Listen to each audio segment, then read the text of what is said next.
नमस्कार, मैं हूं अर्चित और आप देख रहे हैं भाना इंडिया टीवी। चलिए रुक करते हैं आज की मुख्य खबर की ओर। अखिल भारतीय परिवार के प्रत्याशी अमन अग्रवाल भारती का फॉर्म प्रशासनिक अधिकारियों की लापरवाही से निरस्त हो गया है। मिली जानकारी के अनुसार अखिल भारतीय परिवार पार्टी के प्रत्याशी अमन अग्रवाल भारती जी ने बताया कि 10 प्रस्तावक में से किसी एक प्रस्तावक द्वारा अंगूठे का निशान लगाया गया, जिसको अधिकारियों द्वारा वेरीफाइड नहीं किया गया। जबकि 3 दिन से अभ्यर्थी को रोज कलेक्टर कार्यालय बुलाया जा रहा था, फिर भी उनको बताया नहीं गया कि आपके प्रस्तावक का अंगूठा वेरीफाइड नहीं है। और आज जब तारीख निकल गई तब ये बोलकर फॉर्म रिजेक्ट किया गया कि आपके प्रस्तावक का अंगूठा वेरीफाइड नहीं है। अमन अग्रवाल भारती द्वारा आरोप लगाया गया कि हम पिछले 3 दिनों से जब यहाँ पर रोज आ रहे तो हमें किस प्रकार की सूचना नहीं दी गई।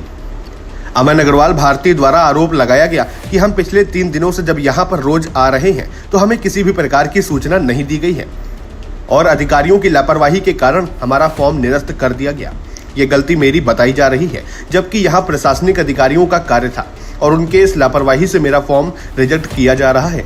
जबकि मेरे सारे प्रस्तावक कलेक्टर ऑफिस के वहाँ पर उपस्थित थे, उन्हें अंदर भी नहीं आने दिया गया, जबकि यहाँ लापरवाही निर्वाचन अधिकारियों की है। इस अवसर पर अमन जी अग्रवाल भारती द्वारा बताया गया कि विगत 2 वर्षों से जनता की निःशुल्क कर्ज मुक्ति की लड़ाई लड़ रहे हैं और गरीब आम जनता की लड़ाई लड़ने से उन्हें रोका जा रहा है और यहाँ सब किसी साजिश के तहत उनका फॉर्म रिजेक्ट किया गया है। ये सब बड़ी पार्टियों के दबाव के कारण किया गया है। इस अवसर पर प्रकाश परसिया, चेतन राठौड़, मुकेश भाना, गणेश परमार, मुरलीधर मिश्रा, शहजाद हुसैन आदि सदस्यों में कार्यकर्ता उपस्थित रहे।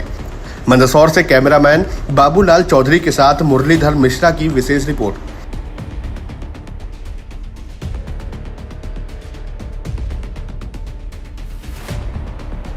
फॉर्म जो भरा था रिजेक्ट कर दिया, ऐसा सुनने में आया। तो इस संबंध में आप क्या कहना चाहेंगे? देखिए, फॉर्म तो पूरा भर दिया गया था और किसी प्रकार की कोई कमी ना छूटे इसलिए ऑनलाइन फॉर्म भी भरा गया था, ऑफलाइन उसकी कॉपी भी दी गई थी। और जो अधिकारी हैं उन्होंने रोज़, मैं करीबन 22 तारीख से डेली यहाँ पर आ रहा हूँ अपने फॉर्म की जो कमी है पूरी करने के लिए, जो समस्याएँ हैं उनको कम करने के लिए, ख़त्म करने के लिए। लेकिन आखिरी में जो आज नियम बताए गए वो नियम मुझे लगता है शायद आज बने गए होंगे या पहले नहीं होंगे। उन्होंने जो एक व्यक्ति ने, जिसने हमारे प्रस्तावक 10 प्रस्तावक में से एक प्रस्तावक को जो बनाया था, उसने अंगूठा लगाया था और उस अंगूठे पर जो आरओ हैं, एआरओ हैं, उनके सील साइन होने चाहिए थी। वो सील साइन नहीं है, जबकि वो प्रस्तावक नीचे ही था और ऊपर आने नहीं दिया।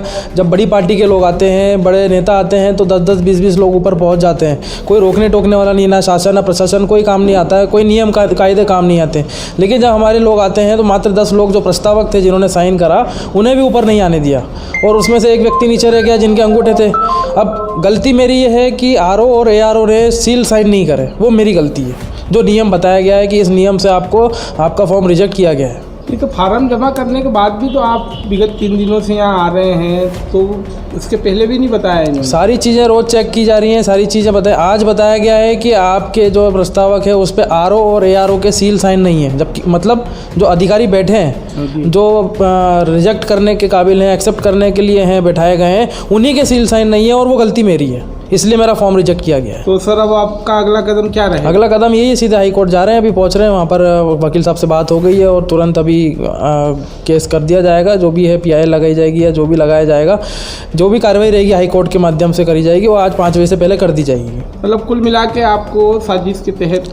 साजिश तो देखिए, पता नहीं, अब अधिकारी हैं, बड़े बड़े अधिकारी हैं, सबके ऊपर प्रेशर दबाव तो रहता ही है। अब कुछ बड़ी पार्टियां हैं जो लाल आंखों से प्यार की मोहब्बत की बातें करती हैं, आंखें कुछ और बताती हैं और शब्द कुछ और होते हैं। तो डर तो सबके अंदर ही है, चाहे अधिकारी हो या गैर अधिकारी हो, इंसान तो सभी है ना।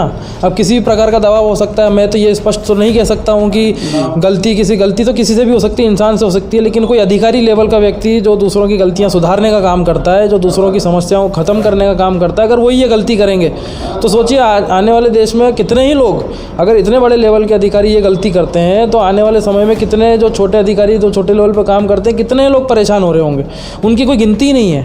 आज अगर हम जैसे लोग समझदार पढ़े लिखे ऑनलाइन फॉर्म भरने वाले लोग परेशान हो रहे हैं, आरओ एआरओ जो भी बड़े अधिकारी हैं उनके कारण, तो सोचिए जो व्यक्ति गरीब है, जो जिसमें समझदारी नहीं, जो अनपढ़ है, उनका क्या हाल होता होगा। वो तो अपना काम धंधा छोड़कर सिर्फ अधिकारियों के ऑफिस में ही पड़े रहते होंगे। तो ये तो मतलब समझ लो कि पढ़ा लिखा और बिना पढ़े लिखे की अंतर मुझे समझ में आया नहीं, क्योंकि अगर मेरी गलती होती तो मैं मान लेता। अगर मेरा प्रस्तावक यहाँ नहीं होता कलेक्टर ऑफिस में, निर्वाचन आयोग में, तो मैं मान लेता कि हाँ मेरी गलती है। या अगर मैं मान लेता कि वो कहते कि साहब इनको ऊपर लेके आओ और इनके सील साइन वेरीफाई साइन जो अंगूठा हैं वो वेरीफाई करने हैं, मैं नहीं लाता, तो मैं मान लेता मेरी गलती है। भैया जो अधिकारी हैं उनके सील और साइन नहीं है, उसकी गलती मेरे ऊपर थोपी जा रही है, वो बर्दाश्त से बाहर है और ऐसा होगा भी नहीं। और लड़ाई अंत तक लड़ेंगे, जहाँ तक होगा वहाँ तक पहुँचेंगे।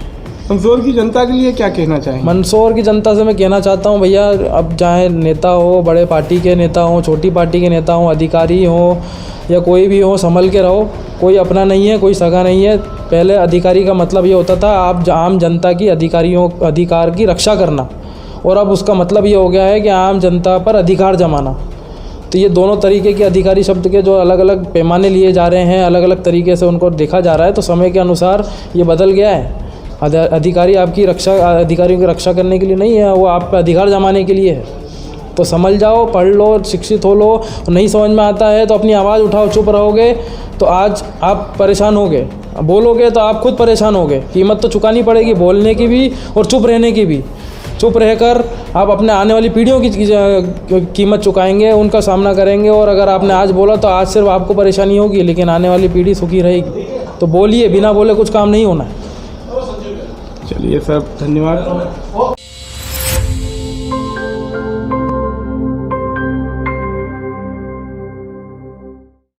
क्या आप भी पाना चाहते हैं आपके आसपास की छोटी और बड़ी खबरों के अपडेट्स? क्या आप भी जानना चाहते हैं देश विदेश के हर एक मुद्दे को? क्या आप भी जानना चाहते हैं स्पोर्ट्स के अपडेट्स को? क्या आप भी जानना चाहते हैं राजनीति की हलचल को? क्या आप भी जानना चाहते हैं कि आपका राशिफल क्या कहता है? जी हाँ, भाना इंडिया टीवी लेकर आता है आपके लिए तमाम मुद्दों को। तो बिना किसी देरी के भाना इंडिया टीवी को सब्सक्राइब करें, साथ ही बेल आइकन को भी दबाएं ताकि वीडियो के लेटेस्ट अपडेट्स आपको तुरंत मिल सके। इसी के साथ आपको बता दें कि भाना इंडिया टीवी लेकर आया है आपके लिए सुनहरा अवसर। जी हाँ, अगर आप पत्रकारिता क्षेत्र में कार्य करना चाहते हैं तो बिना किसी देरी के नीचे दिए गए नंबर पर संपर्क करें। साथ ही आपको बता दें, अगर आप विज्ञापन या किसी अन्य सहायता को पाना चाहते हैं तो आप बिना किसी बेहिचक के आप हमारे नंबर पर संपर्क कर सकते हैं। तो चलिए मिलते हैं आने वाली बड़ी और छोटी खबरों में।